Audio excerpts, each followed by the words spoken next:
Kita seringkali mengagumi hasil akhir, sebuah lukisan megah di dinding museum, sketsa misterius di dalam buku catatan kuno, atau rancangan mesin terbang yang ditulis ratusan tahun sebelum pesawat benar-benar terbang di langit. Tapi jarang kita bertanya, apa yang sebenarnya terjadi di balik semua itu?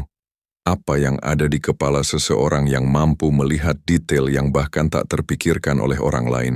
Dan lebih dari itu, bagaimana rasanya menjadi seseorang yang tidak pernah merasa cukup dengan hasil karyanya sendiri?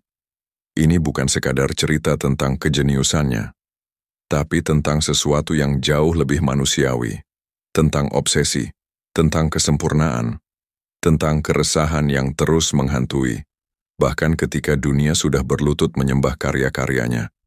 Namanya Leonardo da Vinci, seorang pelukis, penemu, insinyur, arsitek, pematung, ilmuwan, filsuf, atau mungkin seorang yang terlalu banyak berpikir. Tapi di balik semua itu, dia adalah seseorang yang seperti banyak dari kita. Takut bahwa apa yang dia kerjakan tidak akan pernah cukup sempurna untuk dianggap selesai. Bayangkan, menghabiskan waktu bertahun-tahun hanya untuk menyelesaikan satu lukisan.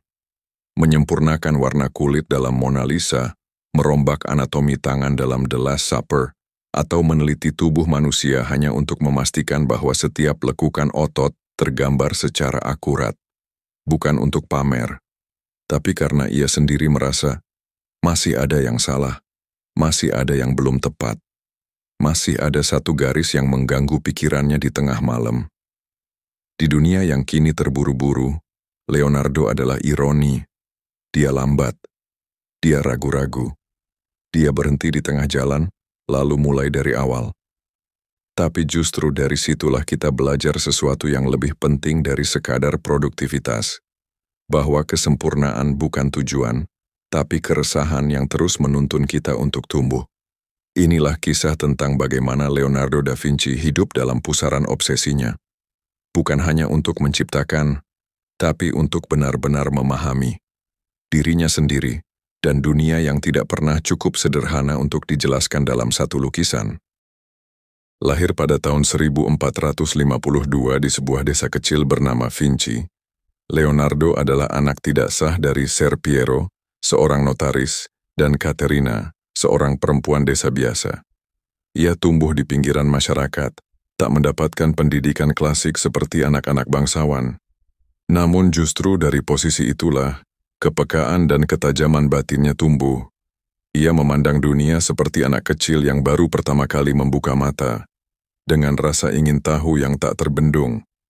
Leonardo bukan produk dari pendidikan formal, melainkan dari alam dan kehidupan.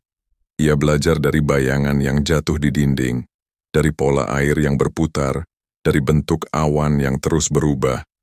Ia tidak sekadar melihat tapi menyelami. Tidak puas dengan pengetahuan permukaan, ia menggali dan terus menggali sampai ke akar. Ia mencatat segalanya. Buku catatannya penuh dengan sketsa, teori, perhitungan, dan pertanyaan-pertanyaan. Mengapa langit biru? Bagaimana burung bisa terbang? Seperti apa bentuk janin dalam rahim? Obsesi itu bukan obsesi akan hasil, melainkan terhadap pemahaman. Dan itulah yang membuatnya unik.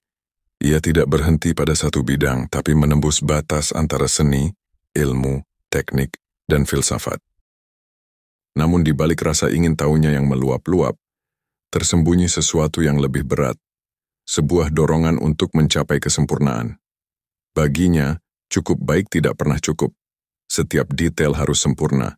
Setiap gagasan harus matang, setiap karya harus ideal. Dan dalam pengejaran itu Leonardo justru sering terjebak. Banyak dari karyanya tidak selesai. The Adoration of the Magi adalah contoh nyata. Sebuah lukisan besar yang penuh dinamika dan kompleksitas, namun ditinggalkannya begitu saja setelah bertahun-tahun bekerja. Kenapa? Karena ada sesuatu yang belum pas. Perspektif, cahaya, ekspresi, semuanya belum sesuai dengan standar imajinasi dalam pikirannya. Dan ketika kenyataan tak mampu menyamai bayangannya, Leonardo memilih untuk meninggalkannya dan memulai dari awal di tempat lain. Ia hidup berpindah-pindah. Florence, Milan, Roma, hingga akhirnya Prancis. Di setiap kota, ia mendapatkan patron baru, proyek baru, dan harapan baru. Tapi pola yang sama selalu terulang. Antusiasme di awal, lalu tenggelam dalam detail, dan akhirnya terjebak dalam siklus kesempurnaan yang tak berujung. Mona Lisa mungkin satu-satunya karya yang terus ia sempurnakan tanpa henti. Ia membawa lukisan itu kemanapun selama lebih dari 1 dekade. Ia mengoreksi detail terkecil, menambahkan lapisan demi lapisan cat, hingga senyuman Mona Lisa menjadi simbol keabadian. Tapi bahkan lukisan itu pun dalam hatinya, tak pernah benar-benar selesai. Dalam anatomi, ia membedah lebih dari 30 mayat demi memahami struktur tubuh manusia. Ia menggambar otot, tulang, organ dalam, dengan ketepatan yang membuat catatannya masih dikagumi hingga kini. Tapi ia bukan dokter, bukan ilmuwan dalam pengertian modern. Ia hanya ingin tahu. Dan demi rasa ingin tahu itu, ia menembus batas-batas moral, agama, dan ketakutan zaman. Ia merancang jembatan, meriam, alat terbang, sistem kanal, dan berbagai alat teknis yang luar biasa canggih. Banyak yang tak pernah diwujudkan, entah karena terlalu maju, terlalu mahal, atau terlalu mustahil. Tapi dalam setiap rancangan terlihat jelas bahwa pikirannya jauh mendahului zamannya. Ia menggambar helikopter, parasut, bahkan mobil bertenaga Pegas, semuanya ratusan tahun sebelum manusia mampu menciptakannya. Dalam geometri ia terobsesi dengan proporsi dan keteraturan. Sketsa Vitruvian Man yang menghubungkan tubuh manusia dengan geometri sempurna adalah contoh dari usahanya menjembatani manusia dengan alam semesta. Baginya, tidak ada pemisah antara seni dan sains, antara tubuh dan kosmos. Semuanya saling berkelindan. Ia bahkan menulis dengan tangan kiri, dan secara terbalik dari kanan ke kiri. Banyak yang mengira itu bentuk kode rahasia, tapi mungkin itu hanya caranya sendiri, simbol dari cara pikirnya yang memang berjalan berlawanan dari orang kebanyakan. Saat orang lain berhenti pada jawaban sederhana, Leonardo menggali lebih dalam. Leonardo juga tidak membatasi dirinya pada bidang teknis. Ia tertarik pada emosi, musik, drama, tarian, bahkan filosofi. Ia bergaul dengan filsuf, seniman, teknokrat, hingga raja. Ia menciptakan desain untuk pertunjukan, menulis tentang arsitektur kota, dan mendiskusikan ide-ide yang sulit dicerna bahkan oleh intelektual sezamannya. Obsesi terhadap kesempurnaan membuatnya terus bergerak. Ia jarang merasa puas dan seringkali merasa gagal. Ia pernah menulis, "Saya telah menyinggung Tuhan dan umat manusia karena karya saya tidak mencapai kualitas yang seharusnya." Kalimat itu bukan hanya ungkapan penyesalan, tapi juga gambaran tentang pergulatan batin seorang jenius yang merasa dunia tak mampu menampung luasnya pikirannya. Air adalah salah satu simbol penting dalam hidupnya. Ia menulis panjang lebar tentang sungai, ombak, arus, dan pusaran.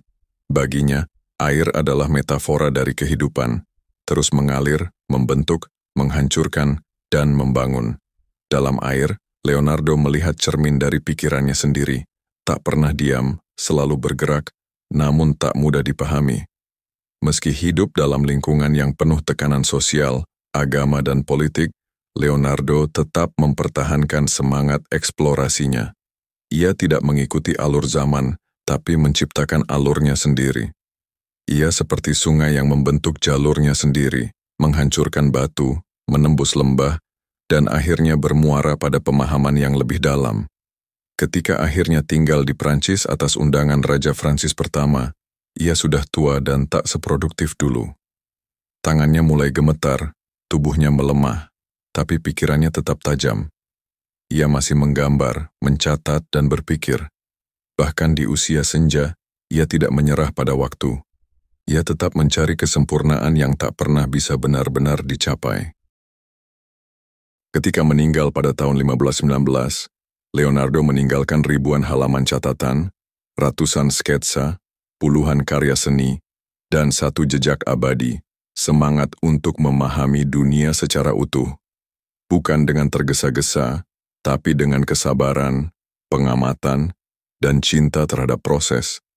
Karena dalam dunia yang semakin terburu-buru menyelesaikan, Leonardo mengajarkan bahwa proses itu sendiri adalah bentuk pencapaian, bahwa menggali lebih dalam, meski tak sampai ke dasar, tetap lebih berharga daripada berhenti di permukaan. Dan bahwa dalam pencarian tanpa akhir itu, manusia bisa menemukan makna terdalamnya. Ia mungkin tidak pernah merasa cukup, tapi dunia merasa cukup hanya dengan satu nama, Leonardo da Vinci.